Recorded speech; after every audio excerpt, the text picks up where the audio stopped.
Oi, gente.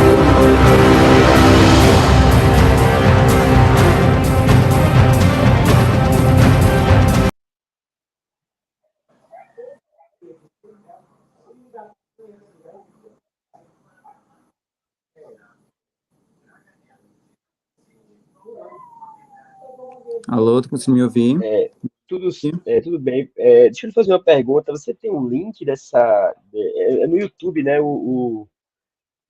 Isso, A no YouTube. apresentação. Isso. Você tem como mandar o link da apresentação agora no WhatsApp? Vai Eu acho que uma começar, das né, meninas vai agora? mandar agora. Deixa eu ver, peraí.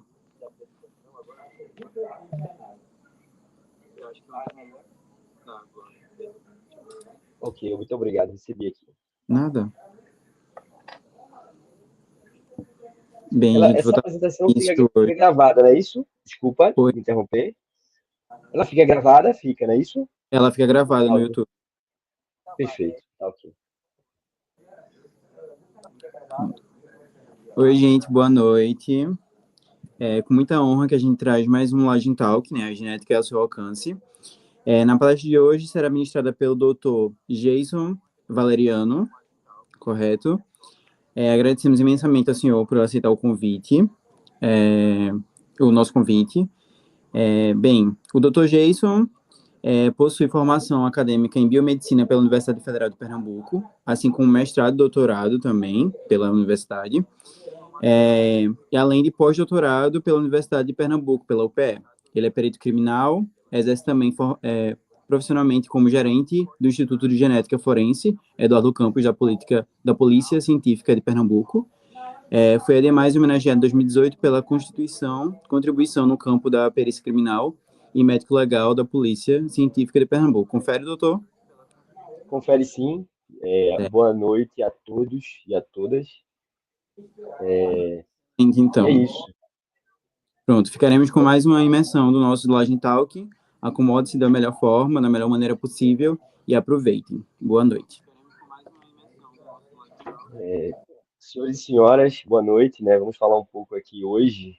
Trago um assunto que a gente costuma não ver muito na universidade, até porque é muito restrito ao campo da segurança pública, né? O campo mais aplicado mesmo, campo profissional. Tem poucos grupos de pesquisa que trabalham com essa linha, em comparação com outras áreas da genética, né? Falando, digamos assim. Então, eu vou falar hoje sobre a genética forense, né? Falar mais uma pegada mais aplicada, né? Mais no campo do real mesmo, do dia a dia, da rotina. Como é a genética forense hoje, como ela está situada atualmente. Então, fiquem à vontade para perguntar, para conversar. Quiser também depois, eu vou deixar um contato, vocês podem mandar e-mails e não hesitem em tirar dúvidas. É uma área que desperta muita curiosidade e que faz parte do exercício da cidadania, né? Até porque nós, né, como cidadãos, almejamos, né, pleiteamos cada vez mais uma segurança pública de qualidade e a perícia criminal ela é um elo importante para esse exercício da justiça, né, para essa segurança pública de qualidade, eficiente e que possa chegar aí à verdade dos fatos, né? E com isso solucionar os crimes. Então, me apresentando, falando um pouco, deixa eu só clicar aqui para apresentar aqui, pronto, deixa eu ver aqui. Agora, epa, deixa eu só começar aqui pelo início, que acho que não começou. Pronto, aqui. Falando, continuando a minha apresentação, eu sou perito criminal em Pernambuco, né? Sou gestor do Instituto de Genética Forense. Como foi falado, eu possuo doutorado e mestrado em genética, né? Na Universidade Federal de Pernambuco. Então, desde 2000, me formei em 2009 em biomedicina e aí já emendei, né? Também fiz mestrado em ciências farmacêuticas, mas não dei continuidade e migrei aí para a genética. Na pesquisa eu trabalhei muito com as áreas de farmacogenética e imunogenética. Já depois do doutorado em 2020, quando eu fiz pós-doutorado, aí já foi, né, recente, agora já estou na área de genética forense, né, uma área mais, no caso aí, mais aplicada ao minha rotina, ao meu trabalho. E também fiz especialização, né, no caso MBA, em gestão e governança de segurança pública. Já aí para ser um melhor gestor, né, e gerir uma unidade de segurança pública, um laboratório, você precisa de dominar conhecimentos que vão além da técnica, da genética, e eu precisaria me qualificar nessa área, e foi o que eu estou feito hoje, né? Também sou docente, tanto das carreiras de polícia, na segurança pública, na polícia militar, polícia civil, polícia científica, em todos os quadros da polícia, médicos, nos cursos de médico-legistas, de delegados, de oficiais da polícia militar, e também o quadro de praças, tanto de bombeiro como da polícia militar, em diferentes disciplinas. E também dou minha contribuição à docência no ensino de pós-graduação, no ensino universitário, na UPE, né, tanto na pós-graduação de perícia, eu colaborei como professor, e mais recente, na pós-graduação de biologia molecular, né, especialização em biologia molecular, que aí eu ministrei a disciplina junto com outro colega, disciplina de genética forense. E também, como falei, né, minha pesquisa sempre foi na área de genética humana, né, e um foco aí em monogenética, farmacogenética e também genética forense, né, mais recente, né, no pós-doc. Então, falando de perícia, né, para poder apresentar essa temática, né, para os senhores e senhoras, perícia, ela utiliza diferentes conhecimentos de diversas áreas do saber. Ela é utilizada justamente para poder responder às questões do direito, né? Então, o objetivo da perícia criminal é resolver crimes, né? No caso, estabelecer aí a materialidade do crime, a autoria do crime, e ela se utiliza desse conhecimento das ciências exatas da natureza. Então, na universidade a gente fala muito, né, vê o conteúdo mais no campo amplo, né, a biologia, a biomedicina. Hoje a perícia está muito mais específica, né? Quando a gente fala em biologia, por exemplo, a gente não fala precisamente em biologia no sentido lato, né? No sentido amplo. A gente fala de temas mais específicos, como a genética, como a temática do meio ambiente. Essas áreas específicas, elas já deixaram de ser uma sub-área, né, da biologia, no contexto da perícia criminal, para se tornar uma área com relevância, né, uma área assim que demanda muita atenção no campo da perícia. Né? Então, hoje, a parte da genética é extremamente evidente, né, extremamente evoluída no campo do uso de tecnologia, de uso de recursos, né, de estrutura de gestão, então, só para a gente citar como exemplo. Né? E aí isso cria uma situação um pouco diferente diferente do que acontece, por exemplo, em outras profissões, que você, com conhecimento da academia, da universidade, você acaba abrangendo ali tudo que você vai precisar para utilizar no dia a dia, na profissão. Na perícia, você tem áreas que você não vê na academia, você não vê na universidade, porque são muito específicas, né? Por exemplo, eu falei a balística, por exemplo, você não tem isso na academia, né? Você não vê isso com amplitude. E que aí, obviamente, isso acontece também com outras áreas. Então, assim, eu como geneticista, para poder hoje desempenhar o que eu faço hoje, poder dar uma melhor contribuição no meu dia a dia, eu tive que, após a vida na academia, eu tive que me aprofundar aí em genética forense, né, muito mais aplicada à prática criminal do que o que eu tinha de contato nas universidades, entendeu? Para poder ser um melhor profissional. Então, então é isso, né? Então, para você ser perito criminal, obviamente, você precisa ter uma formação, uma superior em determinadas áreas, você faz o concurso perícia e executa aí, no caso, na própria perícia, você participa dos cursos de formação, os cursos de pós-graduação nas escolas superiores de polícia e você se especializa, né, nessas diferentes áreas da perícia criminal. Então, só para a gente contextualizar, quais são os objetivos da perícia? É você estabelecer,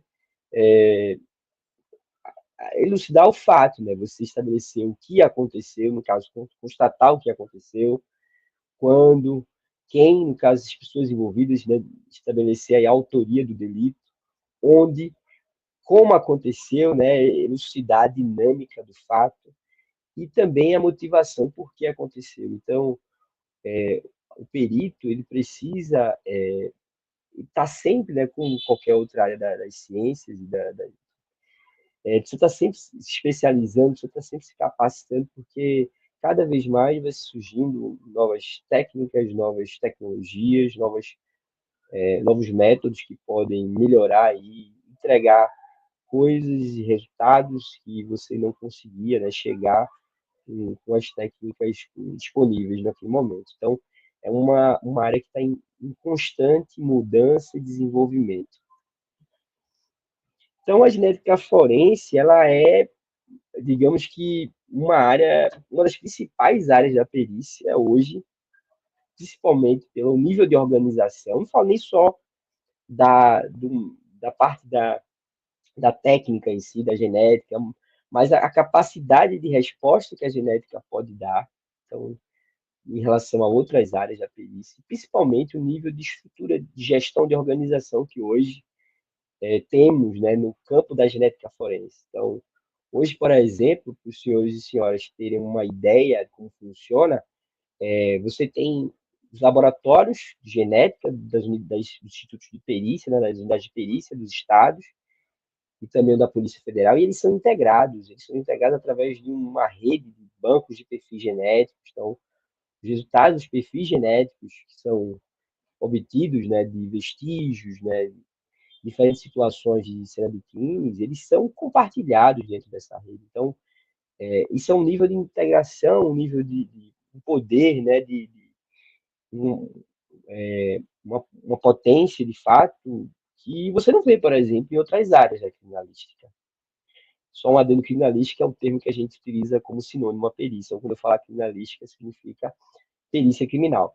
Então é isso, a genética ela tem esse poder. Hoje você consegue, por exemplo, essa integração não envolve não somente os estados e a Polícia Federal, mas também o Banco Nacional, que é alimentado, né, por essa rede, ele se comunica com outros bancos genéticos de outros países através da Interpol. Então é uma área que ela tem esse poder, essa evidência aí, localmente no Brasil e também no mundo, né? Então, quais são os objetivos, né? O que a genética ela se propõe a fazer no campo da perícia? Então, é exatamente constatar o fato, estabelecer os meios e modos e a autoria, né? De quem cometeu aquele crime. Então, a gente pode tanto dar resultados de genética forense para elucidar fatos criminosos, né? Identificar a autoria de crimes, como também ali relacionar casos, né? Criminais, quando você não tem um suspeito apontado, como também identificar restos mortais não identificados, né, corpos são encontrados, muitas vezes aí pessoas desaparecidas, ou até mesmo que não estão desaparecidas, mas que vítimas de acidentes graves, né, mortes violentas, e precisa de um processo de identificação. Quando você não tem um outro meio de identificação, outra técnica que consiga estabelecer a identidade daquela pessoa, daquele cadáver, você aí quem entra é a genética, o DNA, o exame de DNA, e aí quase sempre na prática é quem é o que vai dar a resposta, né?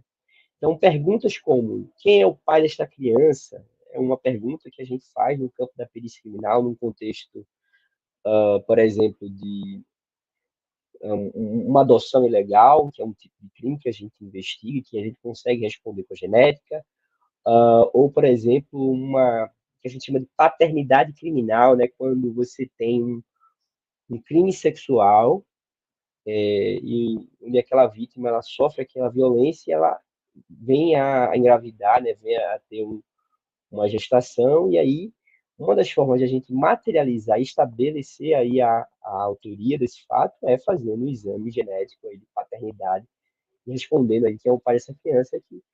E aí a gente chega aí quem foi o autor do crime. Então, outras perguntas, de quem é o sangue encontrado na cena do crime, né? Ou quem deixou espermatozoide no corpo dessa criança, situações de crime sexual. Então, a gente tem muita demanda para crimes sexuais. E outro exemplo, o material coletado sobre as unhas da vítima, né? A gente, quando você tem muito, casos criminais onde você tem ali um contato físico, né? Crimes que você tem um contato físico entre vítima e suspeito, como, por exemplo, aí uma morte por arma branca, né, por facada, ou quando você tem ali um crime sexual que a vítima ela está ali se defendendo, utilizando, arranha o suspeito. A gente também, nós coletamos material genético dessas unhas, né, que é material subgueal, e a gente consegue, a partir deste vestígio, chegar à identidade do suspeito. Então, uma série de possibilidades, né, que a genética ela atua, né, no contexto da perícia para poder aí trazer essas informações visando responder essas questões jurídicas. Então, um, um resumo de como é que funciona o nosso flow, o nosso fluxo de procedimentos, para a gente ter uma ideia de como é que funciona.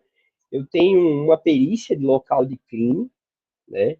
Então, tudo começa com a perícia de local de crime, onde os peritos de local de crime, ele acontece um fato, aquele local ele é isolado, então é muito importante a preservação do local. Às vezes a gente chega numa situação de crime e as pessoas muitas vezes não entendem o fato de ter aquele isolamento, mas é justamente para prevenir que você que os vestígios que estejam ali presentes eles possam ser contaminados ou possam ser perdidos, né? Ou que aquilo ali faça com que o caso fique mais difícil ainda, dificulte ainda a resolução daquele caso. Então, é muito importante essa etapa de preservação do local do crime. E aí, quem atua aí são os peritos de campo, né? Eles fazem esse trabalho, e aí também, não só estabelecer a dinâmica do evento, o que aconteceu, constatar o fato, mas coletar ali materiais biológicos, né, vestígios biológicos, ou suporte contendo material biológico, que são encaminhados ao laboratório de genética. Então, imagine que nessa pista local você pode ter aí uma faca apreendida, uma arma do crime, ou pode encontrar ossos, por exemplo, ou pode ser uma bituca de cigarro, qualquer tipo de material biológico ou suporte contendo material biológico, como um tecido, um, uma caneta, um óculos, qualquer coisa. E esse material ele segue para o laboratório. Inicialmente se faz um processo de amostragem, né? A gente faz essa primeira etapa. Primeiro faz essa amostragem, tem todo um processo de cadeia de custódia, de registro daquela evidência, para começar as análises propriamente ditas. Então, o laboratório de genética, o nosso aqui em Pernambuco, nós temos um instituto que contém 3 unidades. Uma delas é o laboratório de genética e um laboratório também de biologia forense, que é integrado ao laboratório de genética, mais ainda a terceira unidade é o banco de perfis genéticos. Então, por exemplo, no nosso fluxo interno aqui em Pernambuco, as amostras elas chegam para o laboratório de biologia forense, que vai fazer outras análises de biologia forense, análises iniciais, e vai fazer essa etapa de amostragem para seguir para o processamento do DNA, né? Eu vou falar um pouco mais do processamento, do exame em si, mais na frente, no decorrer da apresentação. E aí, desse exame, desse resultado, eu vou obter ali perfis genéticos, né? Perfis genéticos dos vestígios obtidos, e também, né, quando tem uma vítima, um cadáver, por exemplo, a gente vai obter o perfil dos vestígios e também a gente precisa do perfil genético da vítima, né? Se tem uma vítima morta ali, porque serve esse perfil como um padrão de confronto, é o que a gente chama de amostra de referência. E aí a gente também recebemos, né, as solicitações de encaminhamento de suspeitos, né? As delegacias elas encaminham suspeitos para que a gente faça a coleta desse material genético desses suspeitos e, a partir do exame de DNA desses materiais, estabeleça aí o confronto com os perfis obtidos dos vestígios. Então, o exame de genética, basicamente, é um exame em que a gente vai confrontar perfis genéticos obtidos de vestígios encontrados no local de crime ou no corpo de vítimas, né, com perfis genéticos de suspeitos. Além de, basicamente, digamos que o principal objetivo é esse. Para isso, obviamente, eu preciso ter o perfil genético da vítima, que é servirá ali de amostra de referência, né? Eu preciso de, se tiver, por exemplo, situações, né, de terceiras pessoas relacionadas ao evento, né, que não fazem parte do evento criminoso em si, mas que tiveram contato com os vestígios, como, por exemplo, policiais que contaminaram a cena do crime, ou até, por exemplo, um crime sexual, quando você tem ali a vítima ela tem um namorado, um parceiro consentido, e para poder a gente fazer esse estudo, a gente também precisa perfil genético dessas terceiras pessoas, para que a gente possa, a partir daí, chegar de fato ao que é relativo ao autor do crime. Né? Então, são nuances que a gente tem no exame de genética forense. Então, esse resultado, ele é reportado, né? Você tem um confronto, mas não é somente você comparar perfis, você precisa fazer uma análise estatística robusta, né? A gente utiliza a estatística bayesiana para poder estabelecer o peso dessa evidência genética, né? E até porque a gente sabe que as pessoas, mesmo que não sejam aparentadas, elas compartilham, de certa forma, marcadores genéticos, elas compartilham alelos, né? Então, embora você tenha o DNA, ele é uma molécula única, mas a gente trabalha com alguns marcadores, a gente trabalha com um perfil genético. E dessa forma, a gente precisa fazer um estudo, uma análise estatística robusta para chegar à conclusão de fato que aquele perfil está relacionada, está linkada ao suspeito, e não de uma pessoa aleatoriamente escolhida na população. Né? Então, depois desses resultados, a gente reporta isso em laudos periciais e esses laudos eles seguem para as delegacias, seguem para o IML ou para o próprio Instituto de Criminalística, né, que é onde ficam os peritos local de crime. E quando eu não tenho ali, por exemplo, um suspeito apontado por fato, né, ou até mesmo quando eu tenho ali os vestígios, mesmo que eu já tenha identificado a autoria daquele perfil, daquele vestígio, daquele vestígio, a gente insere esses perfis no nosso banco, né, o Banco de Perfis Genéticos de Pernambuco, que, por sua vez, ele compartilha esses perfis com o Banco Nacional de Perfis Genéticos, e é onde tem a integração de todos os perfis obtidos pelos as unidades de perícia dos estados e também pela Polícia Federal. Né? Então, basicamente, um fluxo de trabalho em genética, se a gente falar de forma resumida, é isso. Né? A gente realizamos exames de DNA para identificar a autoria criminal, né? E no caso aí, o exame que a gente chama de análise de verossimilhança, né? Entre perfis de vestígios versus perfis de suspeitos, como também nós fazemos exames de vínculo genético, né? Exames de paternidade, de maternidade, de irmandade, nesse contexto mais para identificar restos mortais não identificados, né? Identificar ali, chegar à identidade de pessoas, né? Há a possibilidade também de você utilizar um exame de vínculo genético, como eu falei, esse é o exemplo de um caso de uma paternidade criminal, por exemplo, né? Quando você aí tem um fato de um crime de estupro, né? E aí a gente, através desse exame de vínculo, a gente consegue estabelecer a materialidade do fato. Há também outras estratégias que a gente utiliza, né? Às vezes, muitas vezes aí não tem o suspeito ali apontado, disponível, porque ele está foragido, por exemplo. E aí a gente compara os perfis dos vestígios, né, com o perfil genético de um pai de suspeito, de uma mãe, e a partir daí, através dessa relação de vínculo genético, a gente consegue verificar a relação desse suspeito com o fato em si. Então, é uma forma da gente também, de algumas estratégias como essa, para que a gente consiga aí chegar à resposta desses casos. Então, quais são os tipos de amostras encaminhadas para um laboratório de genética forense, né, unidade de perícia? Que tipo de amostras a gente trabalha na rotina, no dia a dia?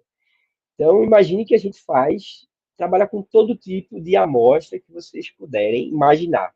Todo tipo de amostra biológica, né? Então, sangue, saliva, urina, suaves coletados de cavidades, né? E aí no contexto, por exemplo, de uma perícia sexológica numa vítima de estupro, se coleta material da cavidade vaginal, da cavidade anal, né? Onde houve ali o relato da agressão sexual, e aí esse material ele vai para o DNA, a gente, através desse material, consegue chegar ao perfil genético aí do agressor, né? E para ser colocado no banco ou comparado com algum suspeito. Então, músculo cardíaco, ossos, dentes, fluidos diversos, material sanguíneo. Então, imagine aí, coloquei uma gama de possibilidades. Cabelo também, cabelo, inclusive, tem uma as pessoas gostam, na ficção, falam muito do exame de DNA relacionado a cabelo, mas, de modo geral, o cabelo não é uma amostra muito boa para exame de DNA, né? O cabelo ele tem algumas limitações. Para um cabelo ele ser bom para exame de DNA, ele precisa estar com o bulbo preservado. No mais, se ele não tem um bulbo, a gente só vai conseguir fazer um exame nele a partir de DNA mitocondrial, que é uma técnica que me traz poucas respostas na elucidação do fato, porque você só consegue chegar aí a uma linhagem, né, a linhagem materna desse indivíduo. Então, o cabelo, assim, ele não é uma amostra que a gente vai utilizar, assim, que a gente vai preferir na rotina, assim, uma amostra boa, pelo contrário, uma amostra que a gente considera um pouco mais crítica. E aí, falando de alguns suportes, né, muito comuns na rotina, tenho aí facas, né, que são objetos muito utilizados na prática de crimes, roupas, lençóis, bitucas de cigarro, preservativo, copos, garrafas e etc. Então, o perito de local de crime, né, quando ele se depara com esses vestígios, ele precisa ali ter muito cuidado para fazer uma coleta que seja segura a ponto de manter a integridade do vestígio. Então, ele tem que estar utilizando EPIs, ele tem que fazer um acondicionamento adequado. Né? A gente está falando aqui de material biológico, suporte de conteúdo de material biológico. Então, assim, eu não posso coletar um material e deixá-lo à temperatura ambiente, por exemplo. Preciso ter um sistema de refrigeração, porque a gente sabe que materiais biológicos, eles tendem a se degradar aí com mais facilidade, e à medida que o tempo vai passando, a gente vai perdendo ali a qualidade daquele material. Então, quando a gente fala de cadeia de custódia, né, e eu gosto de reforçar muito isso, porque perícia e cadeia de custódia são duas coisas extremamente interligadas. Quando a gente fala de cadeia de custódia, justamente a gente está falando da história natural destes vestígios, né? Desde o momento que ele é coletado no local de crime, até o momento que ele passa por várias perícias e ele tem os resultados liberados, e chega ali no ponto final que, quando ele não é consumido nas análises, vai para uma central de custódia e fica disponível para novos exames futuros, né? Então, você ter é, a, a rastreabilidade desta evidência, a correta identificação, correto acondicionamento, preservação, o transporte adequado, são premissas, né, são situações, assim, requisitos que são prioritários para um órgão de perícia, né? E, basicamente, quais os tipos de casos que demandam perícia de DNA? Então, crimes sexuais, muito material para o DNA, crimes contra o patrimônio, leia-se aí, crimes, assaltos a banco, crimes contra instituições financeiras, lotéricas, arrombamentos de caixas eletrônicos,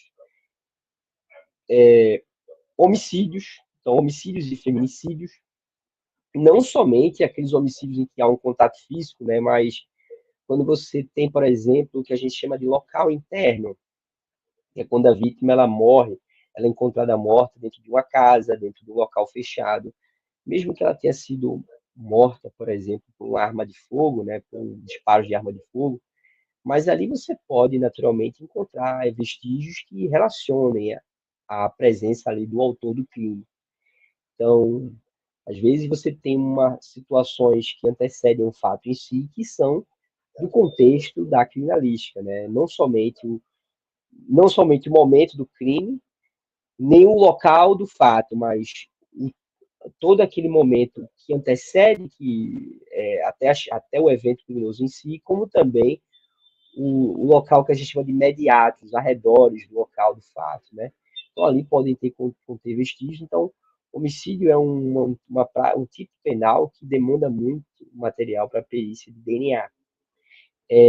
Feminicídios, então, extremamente importante a perícia de DNA para o enfrentamento à violência contra a mulher. Então, é uma das áreas que tem mais tido investimentos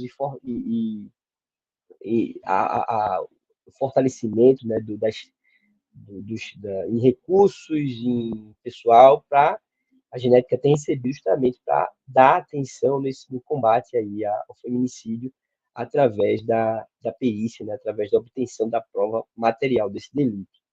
E aí, né, na parte não criminal, identificação de cadáveres, então, há pessoas que, em acidente de trânsito, ou acidente, desastre, né, de massa, como, por exemplo, um acidente aéreo, ou quando você tem uma morte violenta que desfigura a pessoa, né, às vezes pessoas decapitadas ou assassinadas, mutiladas. Então, você utiliza aí a identificação pelo DNA e também situações de incêndio, né? Então, corpo carbonizado, você só consegue identificá-lo com um material de DNA, né? A perícia de DNA.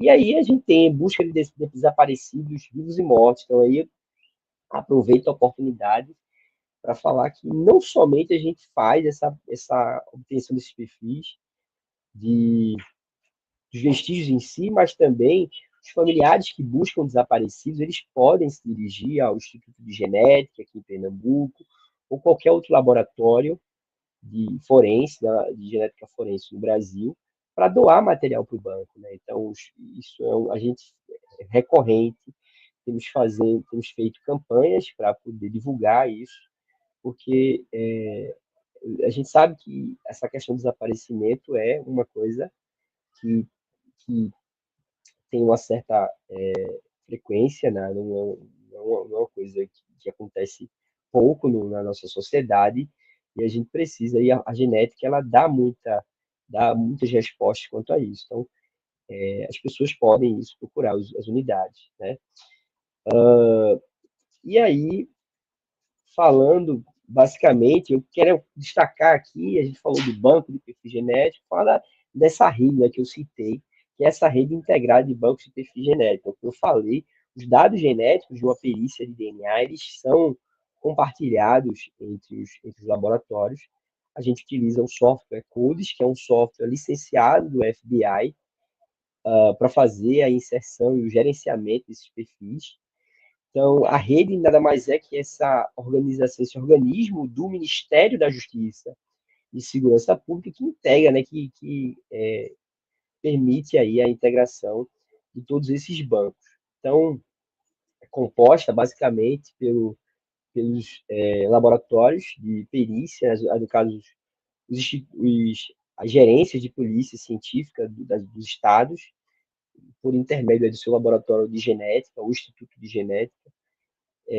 Essas unidades, elas representam os estados e administram o banco local. Então, por exemplo, nós aqui em Pernambuco, o Instituto de Genética, ele administra o banco de perfis genéticos de Pernambuco, né? E, além das unidades federativas, nós temos aí a Polícia Federal, que administra o banco de perfis genéticos da União. Então, bancos estaduais e o Banco da União, eles compartilham perfis para o Banco Nacional, que é onde todos os perfis se encontram, né, e aí você tem esses confrontos automáticos. Né? Então, a integração, uma coincidência que ocorre no banco, ela não é uma coincidência que a gente tem que fazer buscas manuais para verificar se um perfil ele é compatível com o outro. Isso ocorre de forma automática. Para que os estados eles possam ter esse acesso a esse sistema, o CODE, né, que é esse acesso ao banco, de fato, no caso, poder entrar na rede, eles precisam firmar um acordo de cooperação técnica com a União. Então, a União, ela atua também, tem essa parceria fortalecendo, não só fornecendo o software ou o sistema, mas também a parte de assistência em tecnologia da informação, promove cursos e treinamentos nos peritos criminais, não só aqui em Pernambuco, né, mas de outros estados que estão na genética forense, eles são constantemente convidados a fazer cursos, né? A gente, nesse momento, teve recentemente o curso de misturas de material, das misturas de material genético lá em Brasília, né? Isso já é um terceiro, quarto curso de mistura, não sei agora, me recordo agora de cabeça, mas são cursos que têm uma recorrência, e também vamos ter agora o curso de administrador do banco de perfis genéticos. Então existe essa parceria, existe essa capacitação continuada, né, que os peritos, eu estou sempre sendo demandado para indicar pessoas para fazer esses treinamentos lá em Brasília, né? Esses treinamentos eles são gerenciados e ministrados pelo Ministério da Justiça e Segurança Pública.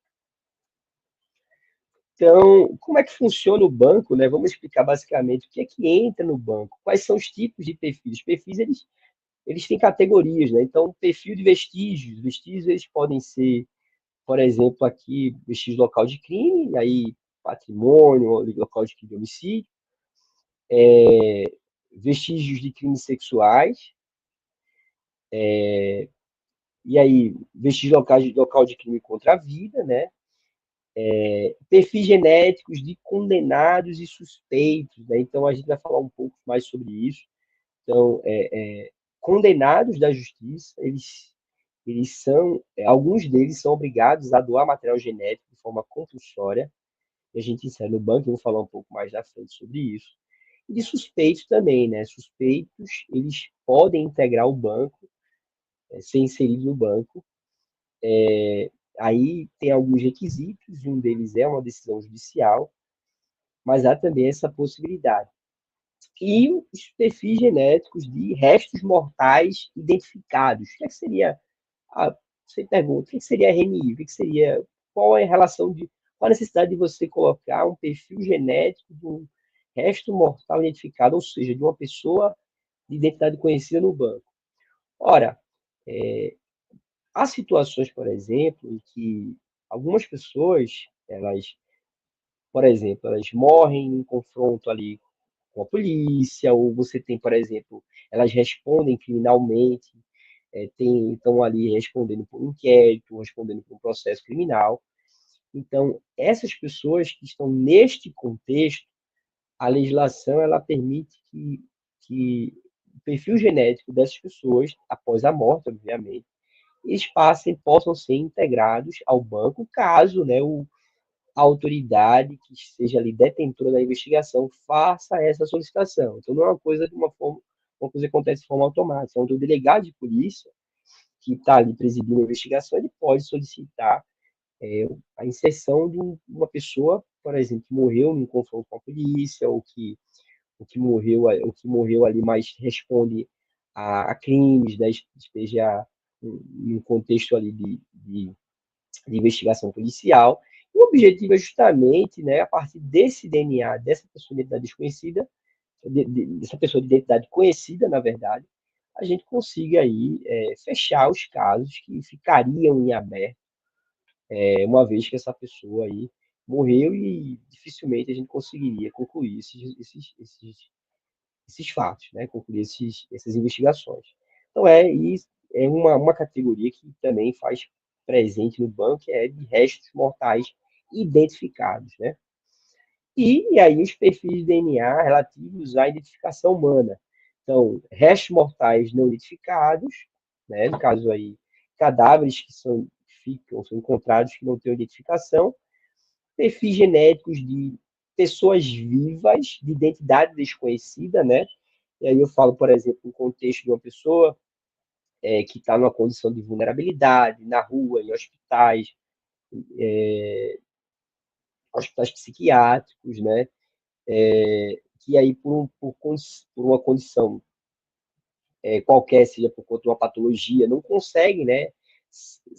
Saber a sua identificação, a pessoa que perdeu a memória, por exemplo, ou está nessa condição, essas pessoas a gente pode coletar material genético dessas pessoas vivas, né, de idade desconhecida, com o objetivo de trazer essas pessoas para o seu seio familiar, identificar essas pessoas e trazer, né, essas pessoas para os seus familiares novamente, que certamente estariam e devem estar nesse contexto procurando, né, em diferentes locais e não conseguem encontrar essa pessoa porque ela está aí ou no hospital, ou em coma, ou nas ruas, por exemplo.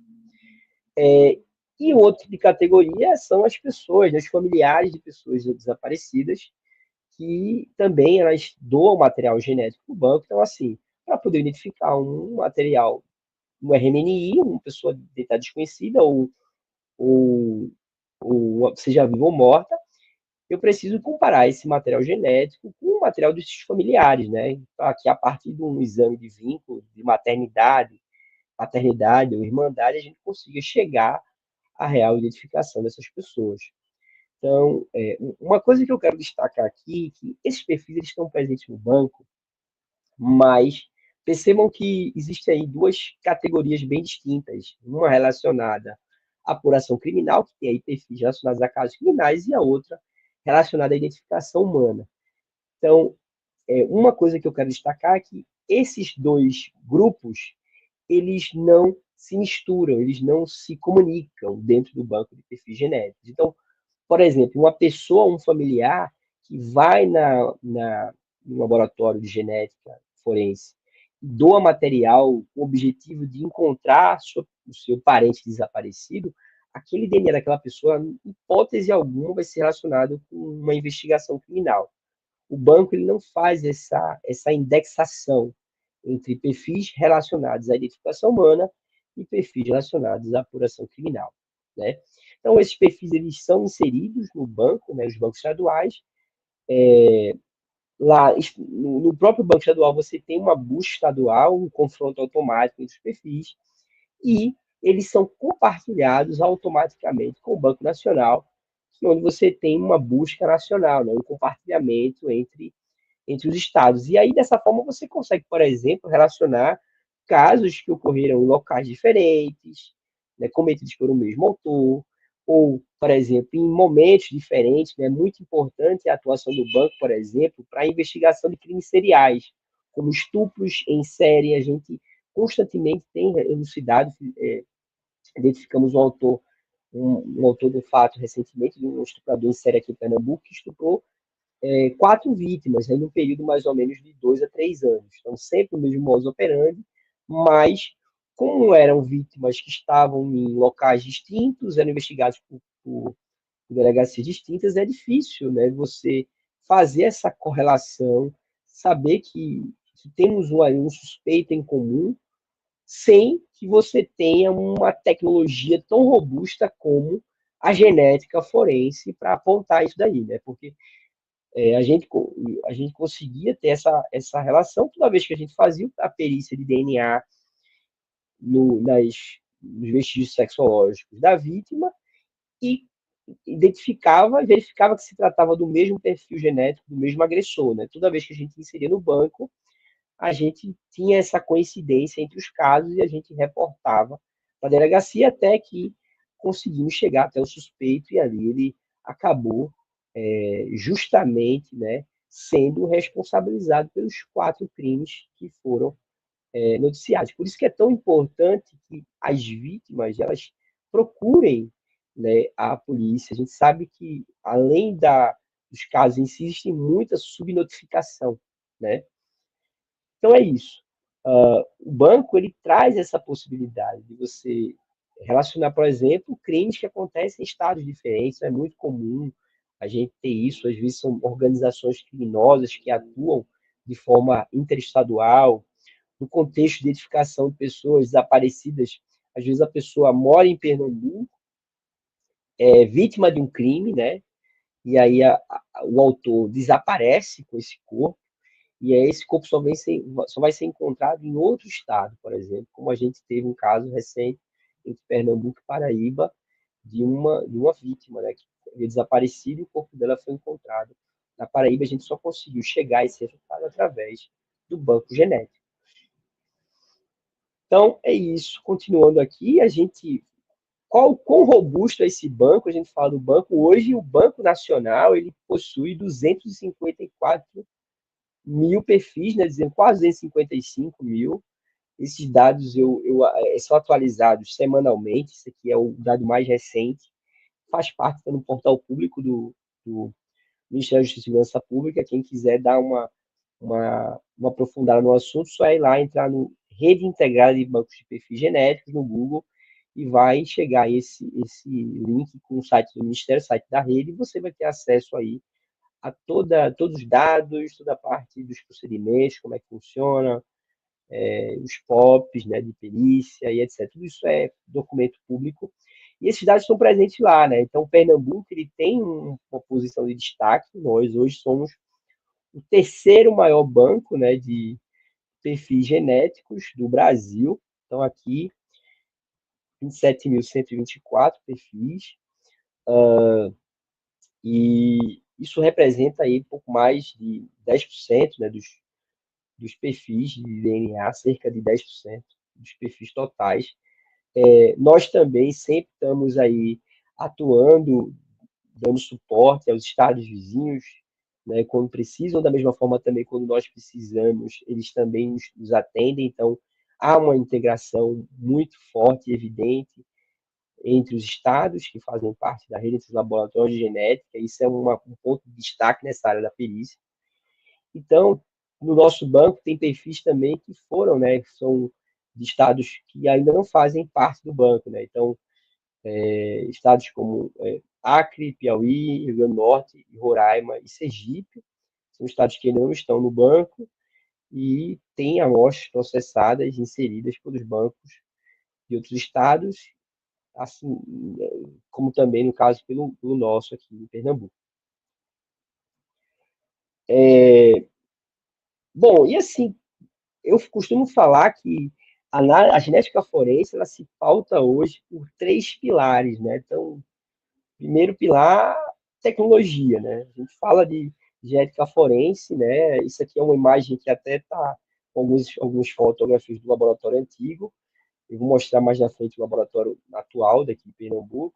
Então, assim, hoje, cada vez mais a gente está se equipando, né? A gente não só aquisição de novos equipamentos, como plataformas de processamento de grande porte, né? Para que hoje a gente foca muito na automação, em equipamentos que fazem a parte ali de extração.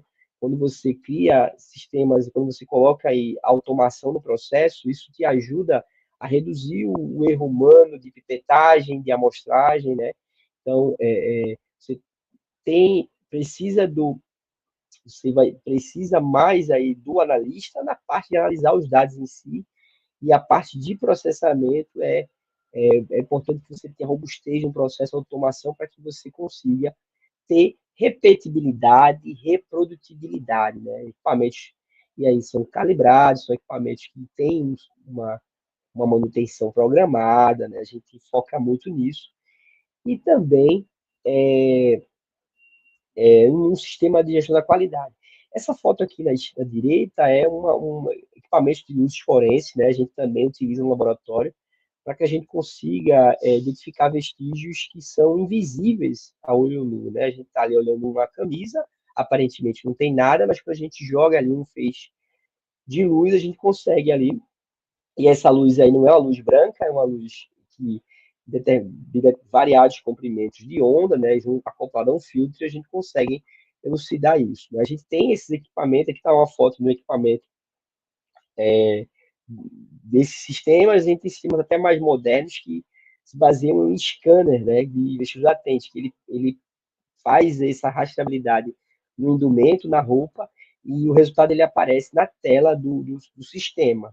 E aí ele já faz ali, já faz o link, já do que se trata, já, por exemplo, já permite que você tire fotografias, né? Já faça print da tela, já faça filmagens também, vídeos, imagens e vídeos daquela evidência.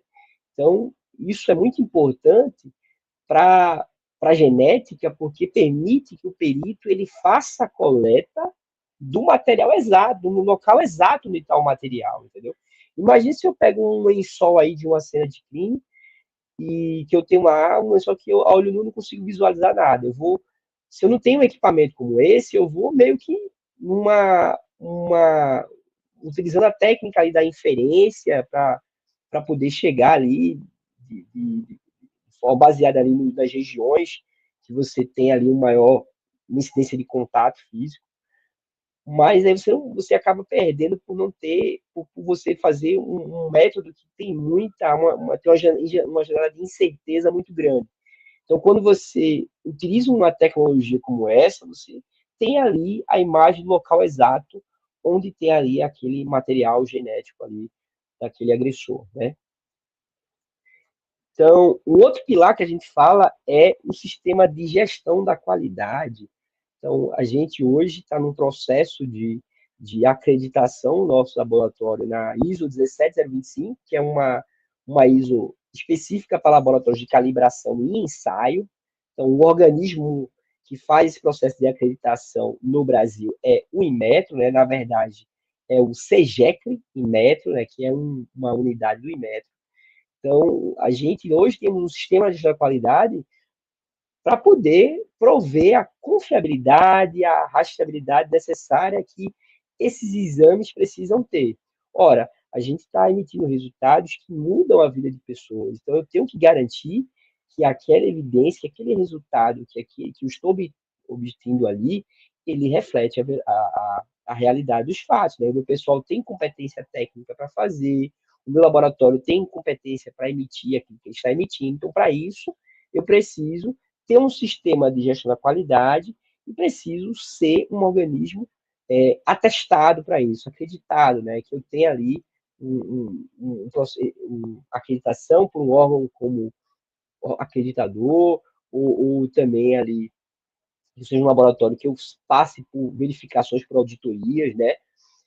Atualmente, a gente tem, né, passado, a gente passa um laboratório, os laboratórios de genética forense da rede, eles são auditados pelo Ministério da Justiça e Segurança Pública cada 2 anos, até para poder você ser verificado se os laboratórios estão cumprindo os requisitos necessários para fazer parte da rede. Então, e aí a outra pilar, né, da situação genética é a legislação em si, né, o que a gente faz, né, o trabalho da perícia, ele é feito com base na lei, não é porque eu tenho a melhor técnica, a melhor tecnologia, ou o que é feito aqui é o que é feito em qualquer lugar do mundo, que é o que a gente tem hoje, do melhor que há, mas você precisa atender uma legislação.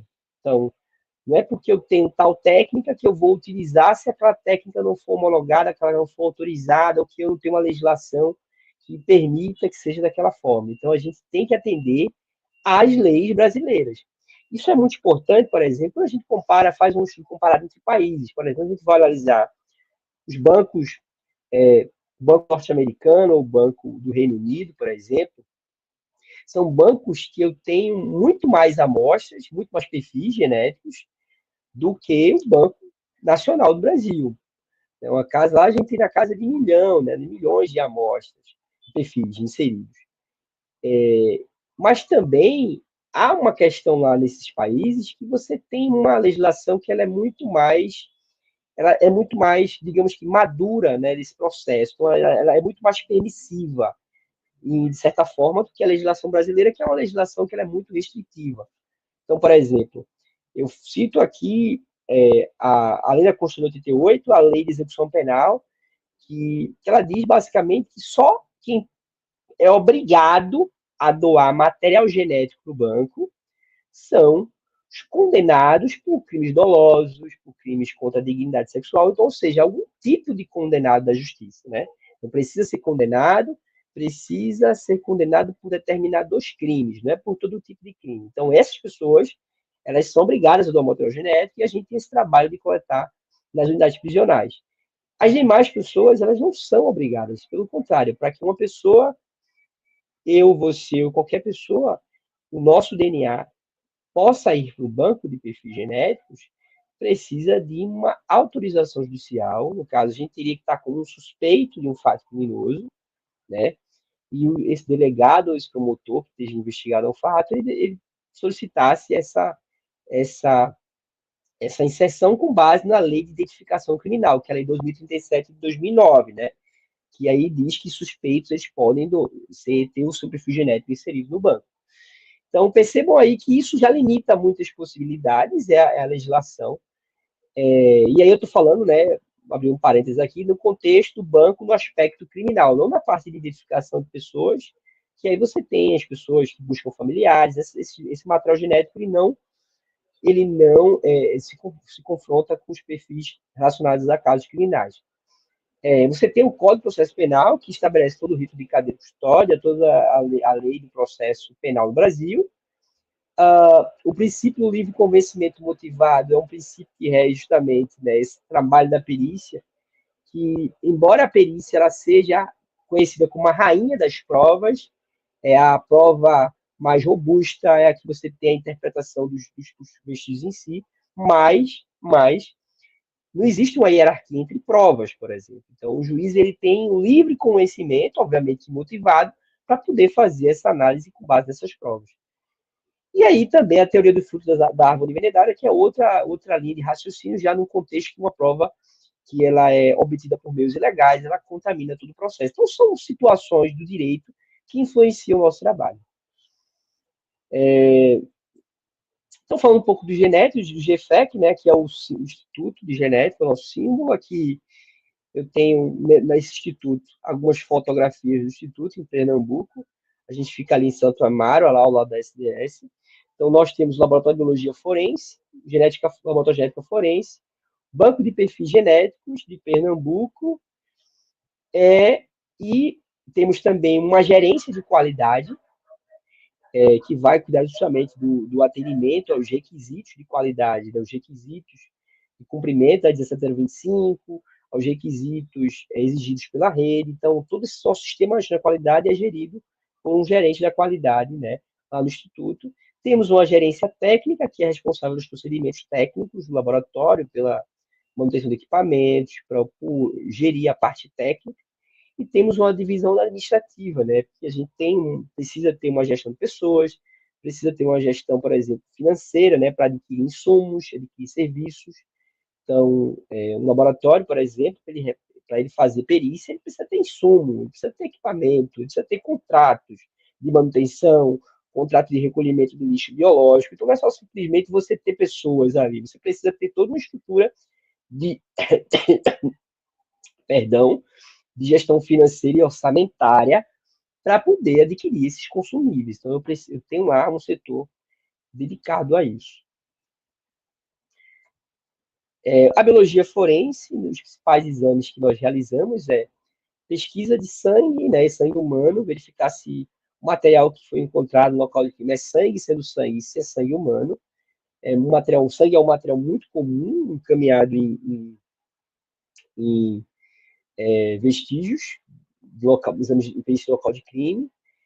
A pesquisa de PSA, né, que é um material que a gente utiliza para identificar autores de crimes sexuais, né, obtido aí vestígios de amostras coletadas da cavidade vaginal, anal. Então, é o principal marcador que a gente utiliza para identificar a presença de material masculino ali nas amostras coletadas da vítima, no caso, seja uma vítima uma mulher ou uma vítima homem.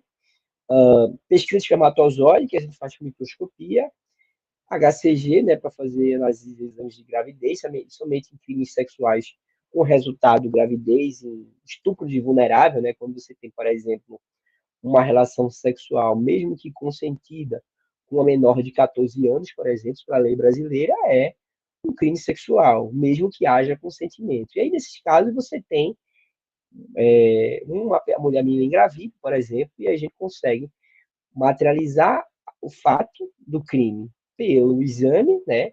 Se ela tem é menor de 14 anos e engravidou, faço um exame que confirma a gravidez, obviamente eu consegui chegar à materialidade do fato criminoso, né? Uma vez que ela, embora ela tenha, se ela consentiu ou não, pela lei, é um crime.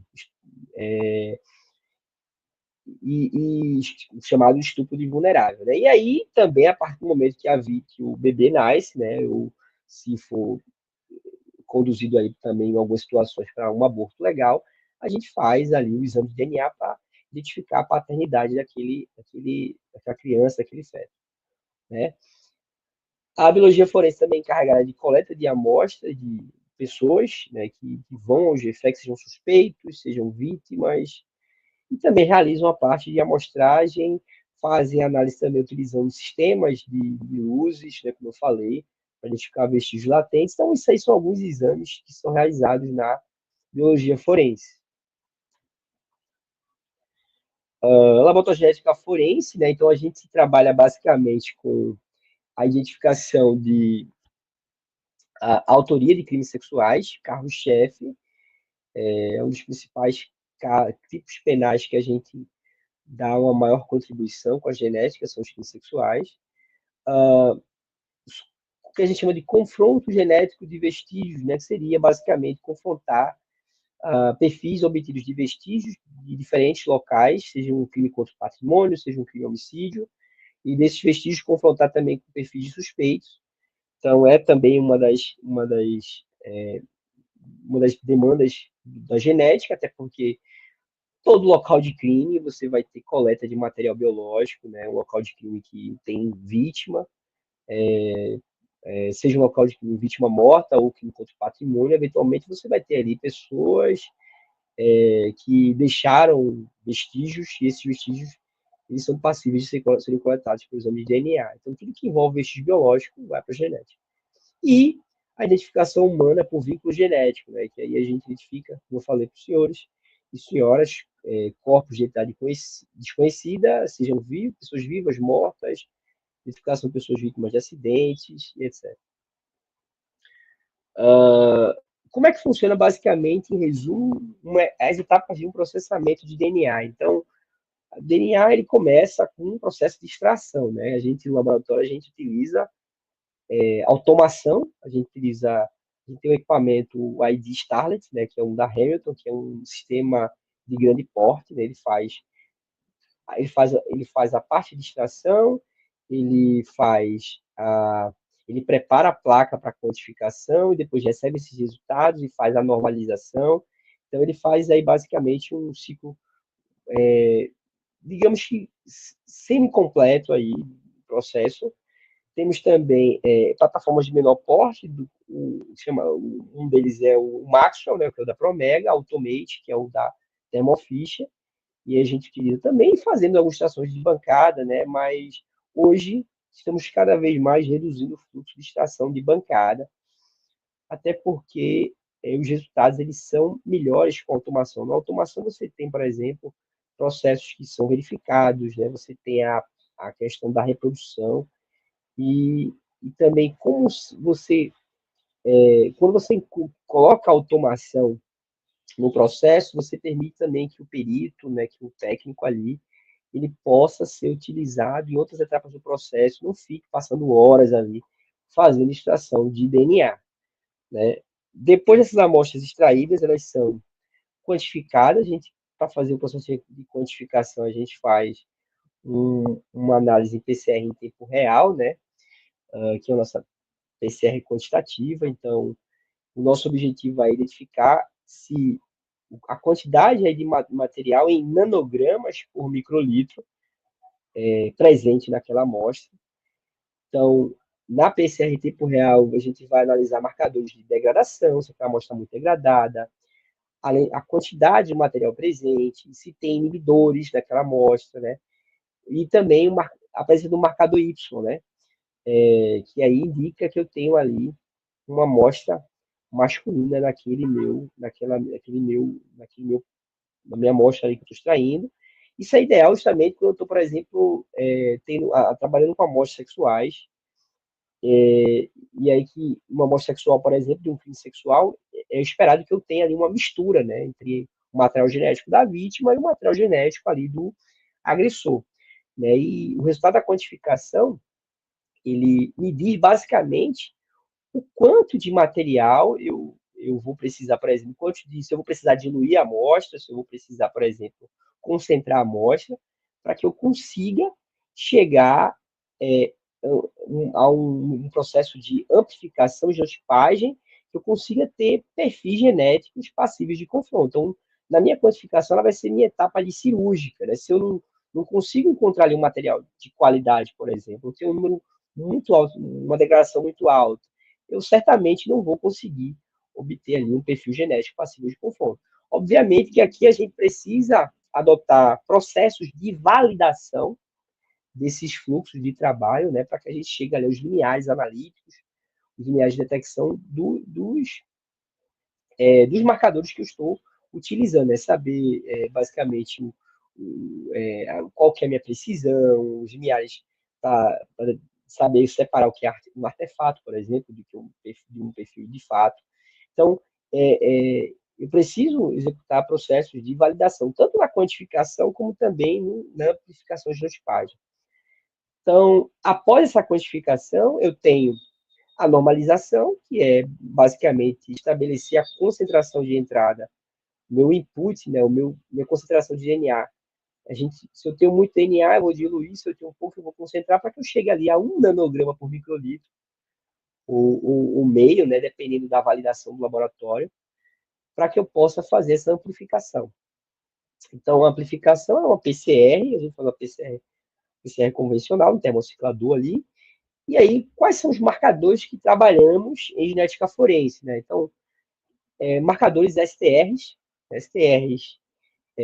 autossômicos, né? Os kits que nós utilizamos hoje.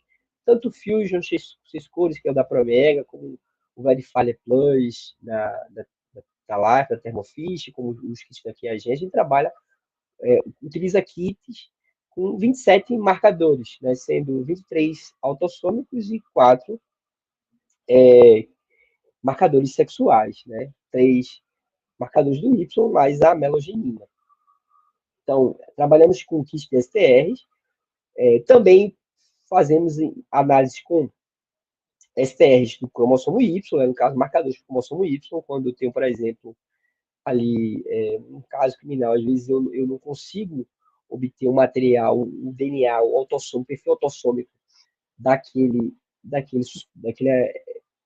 do suspeito nos vestígios, aí a gente faz, só muitas vezes a gente só consegue o perfil do Y, né? Que é um marcador que ele não me permite individualizar, mas eu consigo ali estabelecer através, eu tenho ali a linhagem paterna, né? E consigo excluir, no caso, é um marcador que eu consigo saber se aquela pessoa pode estar relacionada ou não ao fato, entendeu? Se eu tenho um suspeito apontado e o Y dele não bate com o Y do meu vestígio, então a gente já tem uma exclusão dele aí em relação ao fato. E após a amplificação, que nada mais é do que você fazer, amplificar esses marcadores, no caso, fazer várias cópias sintéticas dessas regiões de interesse, e a partir daí a gente faz o processo de genotipagem, que a gente faz por eletroforese capilar, né? E esses fragmentos, eles migram lá no 3500 e interagem lá com o sistema que emite uma luz, interagem com marcador fluorescente, e esse sinal é detectado, e a gente tem basicamente os picos os picos elétricos, né, de cada ali marcador STR que a gente está analisando.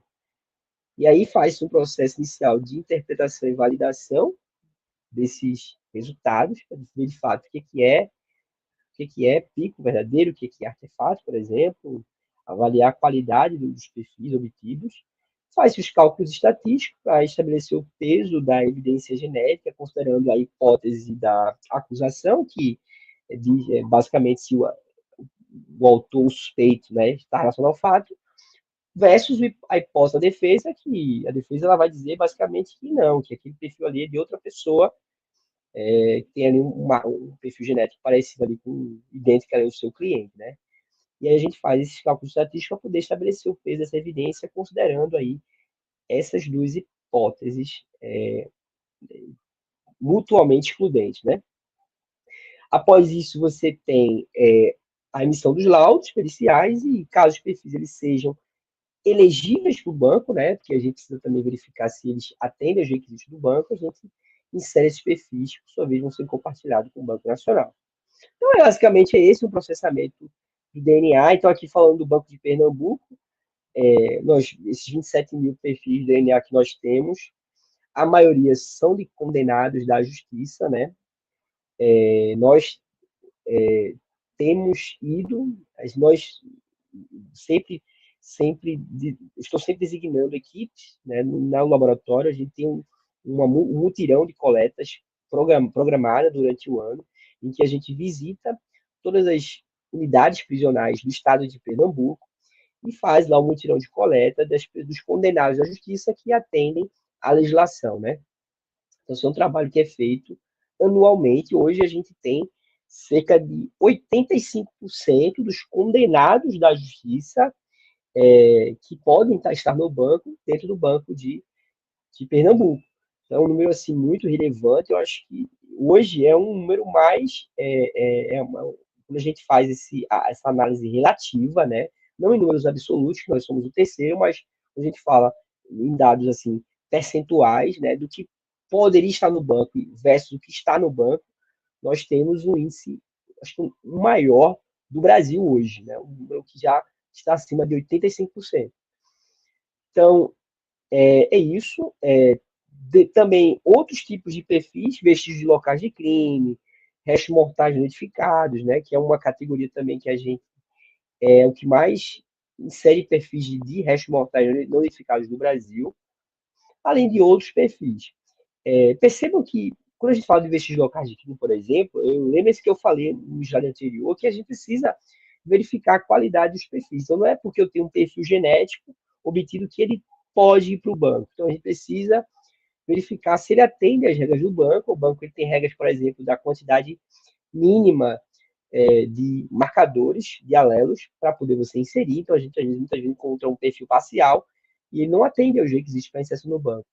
Em outras situações, por exemplo, em misturas de material genético, eu preciso ter uma mistura que eu tenha ali, precisamente, dois contribuintes, né? Não posso ter uma mistura com mais contribuintes, e as misturas em si elas não seguem para o Banco Nacional. Então, assim, os perfis de vestígios, nem todos eles vão para o banco, porque eles precisam atender alguns requisitos, tanto de qualidade como os requisitos da própria legislação. Então, aqui é uma foto da rotina de coleta de condenados, né? Como falei para os senhores e senhoras, a gente tem esse fluxo das unidades prisionais. Então, nesse ano, né, a gente novamente estamos aí. Um dos nossos trabalhos como peritos é ir nas unidades e coletar o material desses condenados. Então, a gente tem um trabalho inicialmente de monitorar esses condenados na justiça, que se enquadram na legislação, e a partir desse levantamento, né, utilizando sistemas restritos, a gente consegue chegar àquelas pessoas, a gente já vai com a lista daqueles condenados que atendem aos requisitos, e aí a gente comunica às unidades prisionais para a gente poder fazer a coleta, o mutirão, né, coleta. E aqui é um mapa, mais ou menos, das unidades prisionais do estado de Pernambuco, né, esse dado só vou mostrar para os senhores aqui. Então, as unidades, a maioria delas se concentram na região metropolitana do Recife, e isso é um diferencial, porque, de certa forma, a distância, como ela não é tão grande, facilita, né, que a gente consiga dar atenção a essa demanda. Mas aí a gente tem também algumas unidades relevantes com bastante condenados no interior do estado, né, principalmente ali em Petrolina, em Salgueiro, né, que, considerando que a gente, enquanto as unidades da capital a gente acaba indo mais vezes, no interior do estado a gente faz uma visita uma única vez ao ano, que é um tempo assim suficiente para a gente conseguir atingir o máximo de coletas. Então, aqui eu falei alguns casos, né? Eu gosto de falar alguns casos só para citar um exemplo. Esse foi um caso emblemático, né? Que, como eu falei para os senhores no decorrer da apresentação, uma das formas, uma das situações mais que a gente consegue contribuir mais com a genética forense é nos crimes seriais, né? Somente estupros em série. Eu digo que basicamente só se consegue identificar autores de crimes de estupro em série com a perícia de DNA, com a genética forense. Porque quando você tem ali, consegue ali uma prova material robusta para poder relacionar esses casos. Né? Então, esse caso foi um caso de 2018, né? Foi um caso em que um homem estuprou 13 mulheres em Olinda, e ele fazia atraía essas mulheres através do site OLX, né? Do anúncio aí de emprego, né? De babá, ele marcava esse encontro com elas e levava elas para o local mesmo, né? E cometia o estupro.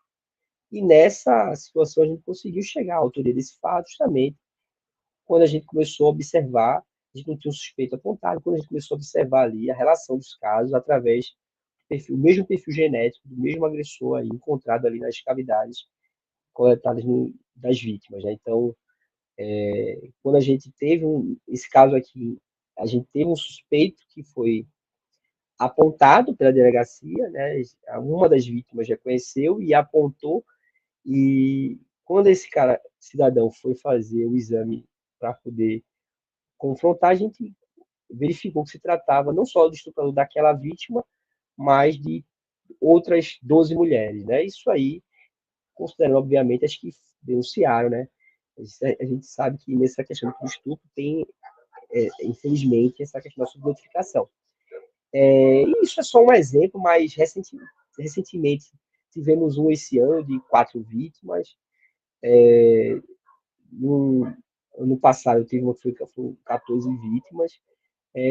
São situações que a gente consegue, né, tem conseguido dar muita resposta, porque o banco ele tem esse poder de poder aí, no caso, o exame de DNA, com os perfis no sistema, permite que esses casos, mesmo eles sendo cometidos em épocas distintas, consigam ser relacionados. E aí, um outro caso muito interessante, aí já no contexto de identificação de pessoa desaparecida, foi de um homem, né? Foi o primeiro desaparecido vivo do Brasil. Né? A gente geralmente, né, consegue identificar pessoas desaparecidas mortas, né? Porque é o fluxo são as amostras, são os casos que passam pelo fluxo da polícia, entendeu? Porque uma pessoa morre não identificada, vai passar pelo INL, e aquele material vai ser encaminhado para o DNA, e o DNA vai obter aquele perfil daquele cadáver de identidade desconhecida. Mas as pessoas vivas, de identidade desconhecida, se elas não passarem pelo fluxo da polícia, se elas não forem até a polícia, se as unidades de saúde, assistência social, não comunicarem à polícia, essa pessoa, a gente nunca vai conseguir coletar o material dessas pessoas. Para a gente, essas pessoas nunca vão ser vistas, entendeu? Então, é uma coisa que a gente hoje tem fortalecido, tem focado, que é essa integração com os locais de assistência social, os CRAs, os hospitais, porque são essas unidades que recebem essas pessoas vivas, de identidade desconhecida. E aí, nem sempre elas, como eu falei, passam pelo fluxo da polícia, até porque, para passar pelo fluxo da polícia, tem que estar relacionado a um crime ou uma pessoa no contexto aí de um cadáver que foi encontrado, entendeu? Então, nesse caso, precisamente, foi de um homem que ele estava vindo procurar há mais de 30 anos. Esse caso, inclusive, saiu no Fantástico. ele foi encontrado em Arco Verde, na verdade, ele morava na rua, era um morador de rua, de Arco Verde. Foi na época da pandemia, e ele só chegou para a gente, né, para que a gente coletasse o material genético dele, porque ele foi tomar a vacina anti-Covid, e quando chegou lá na prefeitura, que não estava dando vacina, percebeu que ele não tinha identidade, né? E também, como ele não falava coisa com coisa, ele não havia uma certeza, uma precisão quanto à identidade dessa pessoa. E aí, essas pessoas tava tendo nesse momento uma mobilização, né, identificação de pessoas desaparecidas, e aí ele foi encaminhado para o Instituto a Unidade Regional de Polícia Técnica de Arco Verde, que coletou o material e mandou para a gente. E quando a gente processou aquele material que inseriu no banco, apontou a coincidência, né, com o material genético, né, da irmã dele, né, no caso, o vínculo de irmandade. E aí a gente fez o trabalho de verificação e, de fato, constatou que ele, no caso, era irmão dessa pessoa, essa mulher que estava com problema há mais de 30 anos, na verdade, ele não era o Francisco, né? Ele era o Cícero, que tinha sido desaparecido há mais de 30 anos. Aí depois que houve o reencontro entre os familiares, né? Ele também cortaram o cabelo dele, né? E aí ficou mudou, né, a fisionomia do homem, e isso foi algo assim muito essa descoberta foi algo assim muito relevante para a perícia, né? Porque mostrou que de fato você pode fazer coisas muito maiores, não somente para resolver essas situações de interesse da polícia, mas também você dá essas respostas em situações de cidadania, né? Pessoas que estão vivas, identidade desconhecida, né? Pessoas que estão aí em situações de vulnerabilidade, então tem esse papel social relevante, né, da perícia criminal, a perícia de DNA. Então, é isso, pessoal. Queria agradecer a palestra, a oportunidade, a conversa que tivemos, né? Foi muito boa passar essa mensagem, esse exercício que eu faço de cidadania, né? De apresentar para os senhores e senhoras como funciona a genética, não só para a genética em si, mas também para mostrar para os senhores e senhoras como está a perícia, né? Uma breve síntese da perícia criminal de DNA no Brasil, da quantidade de coisas, de respostas, de soluções que a gente tem dado aí para responder essas demandas da sociedade, de modo geral. E é isso.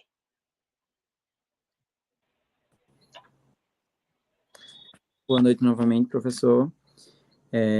A gente teve algumas perguntas durante a sua falatória e eu gostaria de fazer as perguntas e o senhor poderia responder, tá certo? Bem, Pode ficar primeira à pergunta. vontade.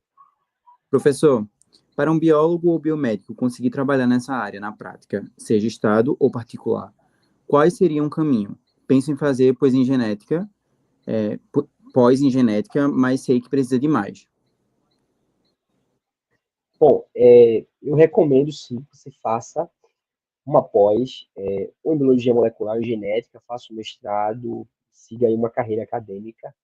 A genética, né, você pode começar fazendo uma pós-especialização, depois você vai para o mestrado, doutorado. É importante você ter essa qualificação até para que você consiga se destacar entre os seus pares, né, consiga ter, depois que você estiver na perícia ou até trabalhando em cima privada, possa ter uma atuação aí destacada, ocupar as posições de relevância na condução aí no trabalho de genética, entendeu? No caso de posições de liderança, né?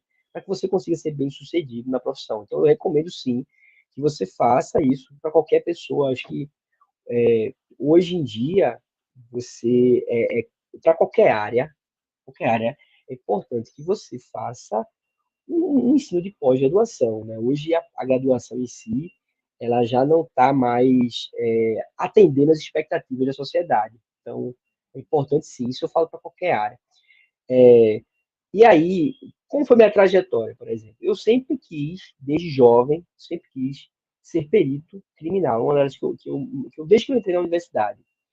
E aí eu fui fazer especialização, fazer mestrado, né, seguir uma carreira acadêmica, e aí eu tinha a opção, obviamente, de poder trabalhar com a minha qualificação na iniciativa privada. Você tem, por exemplo, hospitais, laboratórios de genética, ou não somente a parte de laboratório, mas também trabalhar para as grandes empresas, né, como consultor, como trabalhar como suporte técnico, né, fazer parte do grupo técnico, de assessoria técnica das grandes empresas, como, por exemplo, uma Thermo Fisher, uma Qiagen, uma Promega, Merck, etc. Então, você tem grandes multinacionais, empresas internacionais que elas contratam profissionais, né? E esses profissionais ocupam postos de destaque.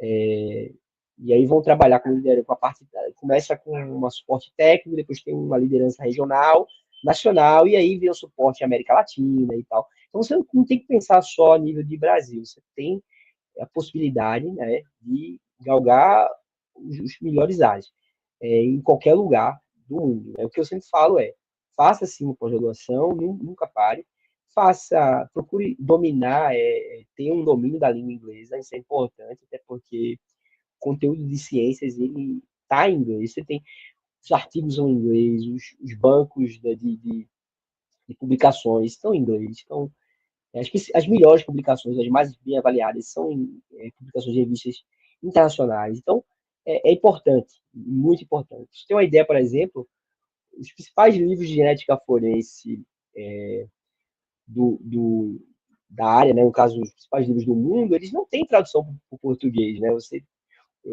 livros que a gente fez de interpretação de evidência, o livro do Butler, do Peter Gill, são livros que eu não encontro, por exemplo, numa versão português. São livros que só tem versão em inglês. Então, você, para poder. Você precisa também ter essa construção, esse domínio da língua inglesa. Então, eu digo isso. E aí, se você quer perícia, ficar atento aos concursos para perito criminal. Então, você tem concurso de perito criminal em todas as unidades da federação e concurso para a Polícia Federal, que inclusive está até aberto agora, está até aí vigente, né?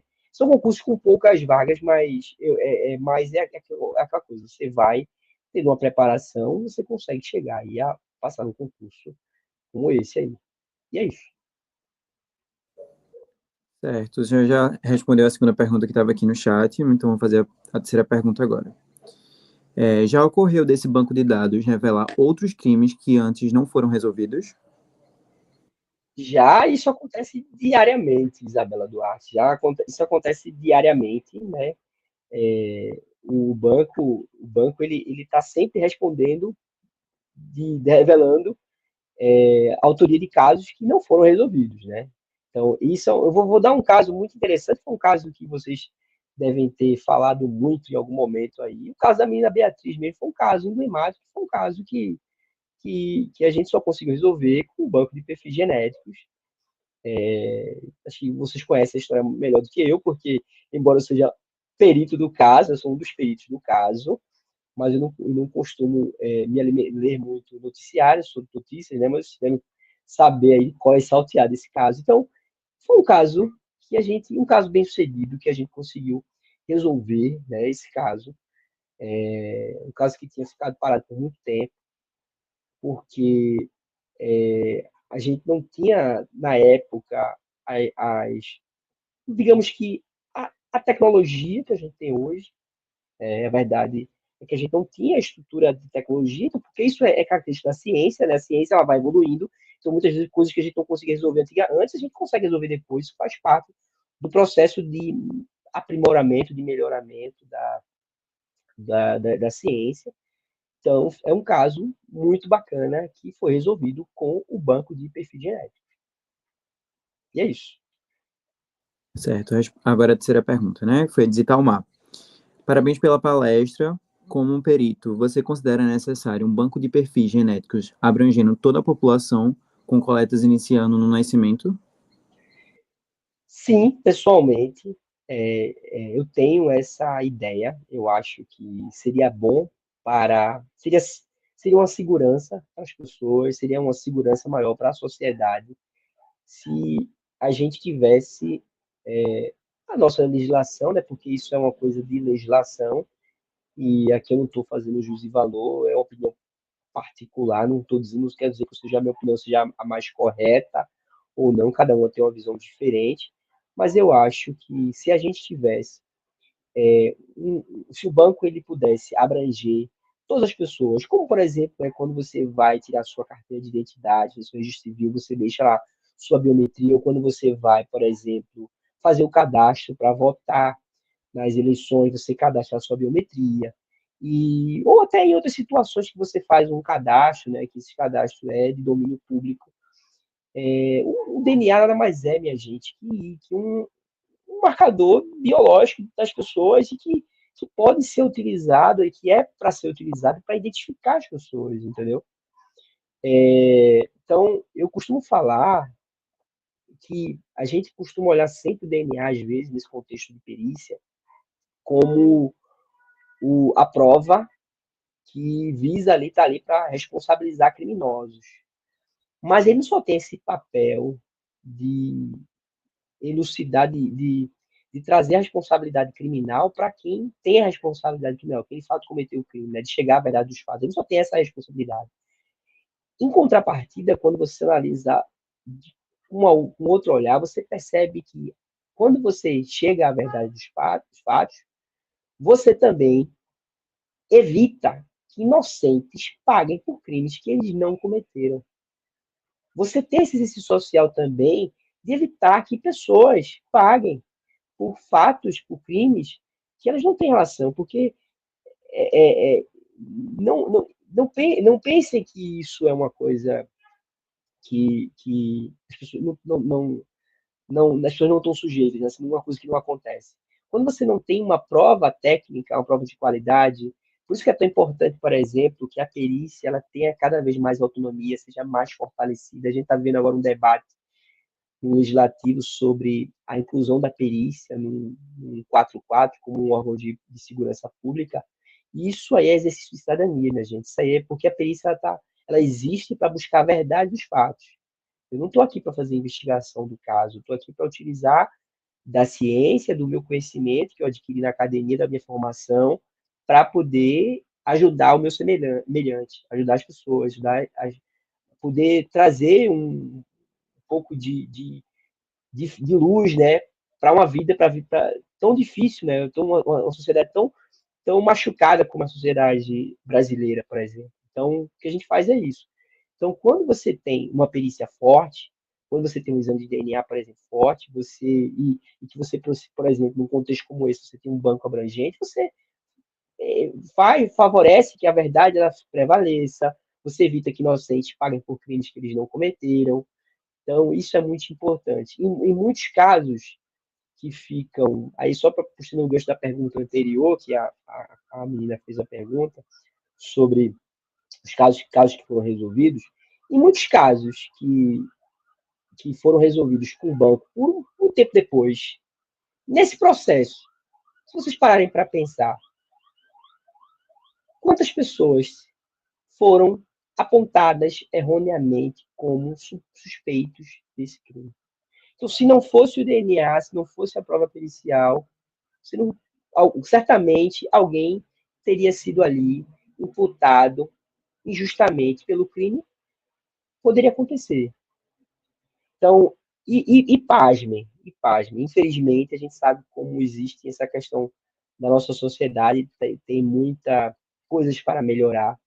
Infelizmente, aquela pessoa mais desfavorecida, é o menino da periferia, é o negro. Infelizmente tem isso, minha gente. Então, perícia, perícia é justiça, perícia é a sociedade, é igualdade, perícia, tudo está relacionado.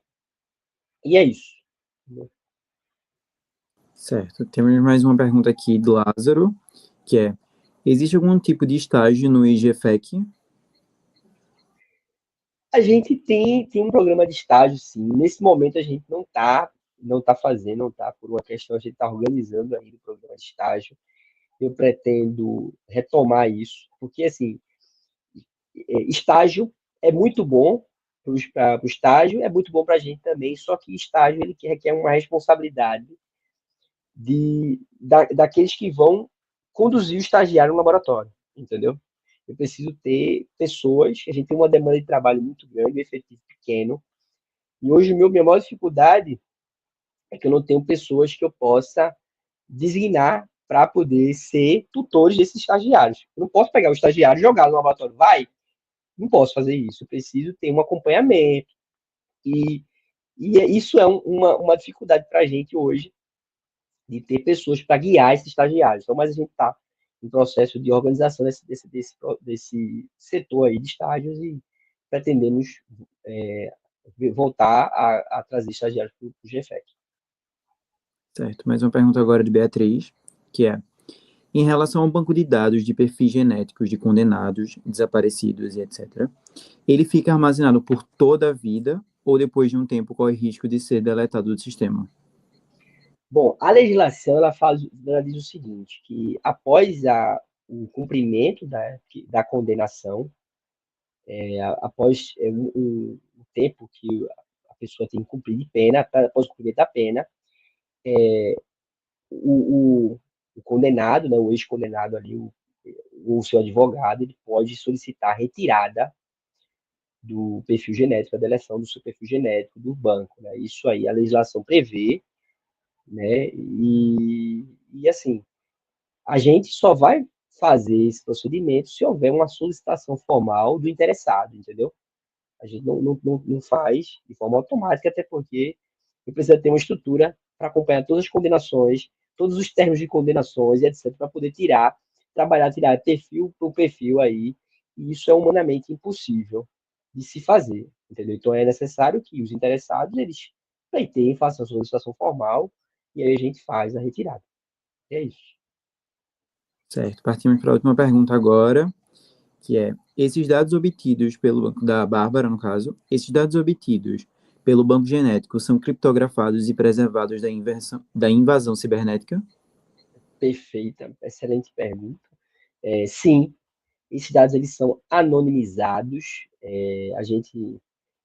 Os dados, isso aí é garantia, é direito das pessoas, dos cidadãos brasileiros, e é garantido pelo governo. Os dados eles são anonimizados, dissociados de informações pessoais, quaisquer informações pessoais. Os únicos, no contexto dos marcadores genéticos, a informação genética presente no banco são só os marcadores relacionados à identificação de pessoas e do sexo biológico. Então, eu não tenho mais as informações acerca de suscetibilidades a doenças, a cor dos olhos, a parte fenotipagem, nada disso. Então, são informações específicas, né? E você também não tem as informações relacionadas a quem doou aquele material, o nomezinho, o nome da pessoa, a idade e tal, isso é dissociado. Então, o dado ele entra no sistema com um código, um código que a gente insere e ele é compartilhado dessa forma, entendeu? E aí as informações da pessoa em si ficam na posse do laboratório que cadastrou aquela informação. Certo. Encerramos as perguntas. Essa foi a última pergunta. Quero agradecer ao senhor pela palestra. Muito obrigado. Muito produtiva. Espero que todos tenham gostado. E quero fazer o último aviso, né, que a gente está sendo apoiado pela, acho que esse nome, o Sistema de Genética do Brasileira, e avisar que nas próximas palestras aí vai ter sorteio de livros. Muito obrigado, professor. Eu também agradeço a vocês, é importante demais, não só pela divulgação da genética em si, mas também falar sobre o trabalho, né, que exerce o papel da perícia no sistema jurídico brasileiro. Então, o que a gente faz basicamente é aliar os, os fundamentos que a gente aprende na academia, nas ciências, né, os ensinamentos da, da, científicos, né, aplicações de métodos científicos para no caso, prestar esse serviço valoroso aí à sociedade. Então, também estou aberto a caso alguém tenha interesse, está com as portas abertas do GFEC para receber visitas, né? A gente tem um fluxo também de pessoas que visitam o laboratório, querem conhecer lá a estrutura, então a gente tem essa possibilidade, depois manda um e-mail aí, a gente alinha. Eu posso até deixar aqui o meu e-mail, não o meu pessoal, já mostrei aqui, mas a gente tem um setor que organiza isso, né? Você pode montar um grupo aí de universitários que quiser fazer uma visita, manda um e-mail lá para dna@sds.pe.gov.br. Então, repetindo, dna@sds.pe.gov.br. Então, queiram aí se juntar num grupo de 10 pessoas e fazer uma visita ao laboratório para conhecer a estrutura, para conhecer um pouco o que a gente faz. A gente tem um cronograma de agendamento de visitas, você manda um e-mail para esse e-mail aí, que é o nosso e-mail lá, e a gente faz aí esse agendamento, ok?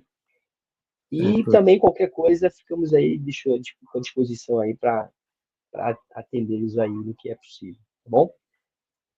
Uma boa noite a todos e até uma próxima.